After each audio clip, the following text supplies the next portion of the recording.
on perçoit de plus en plus cette détresse psychologique des patients et de leurs familles,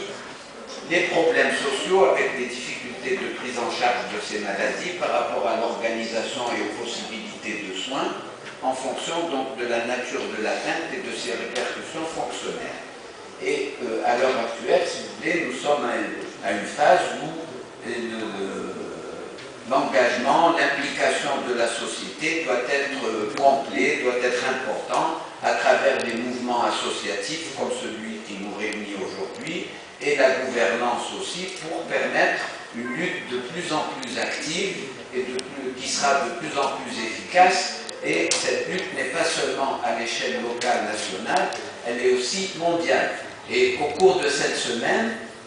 l'ONU a organisé un événement suscité par les associations internationales, a suscité un événement de ce type, bon, à une plus grande échelle, pour justement mettre ce problème sur la table. Donc voilà un peu les idées, elles changent et la vision aussi évolue, et c'est dans cette dynamique, dans cette perspective que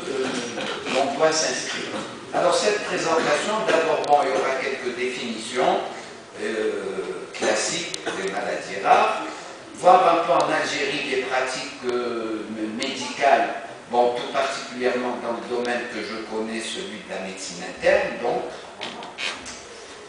les problèmes liés à la prise en charge de ces maladies, et enfin comment devoir se positionner dans la société par rapport à la maladie,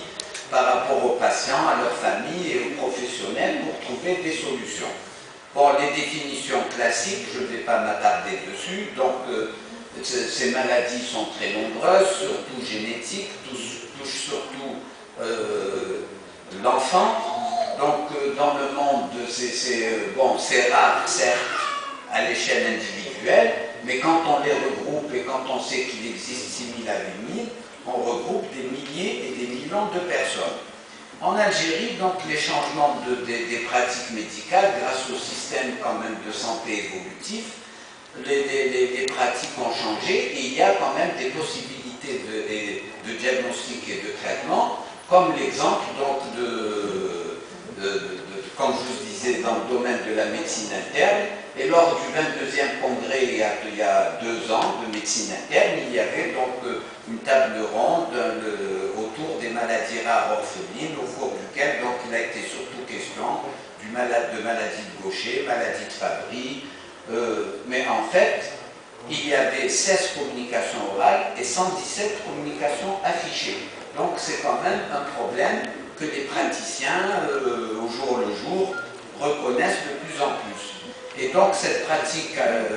médicale qui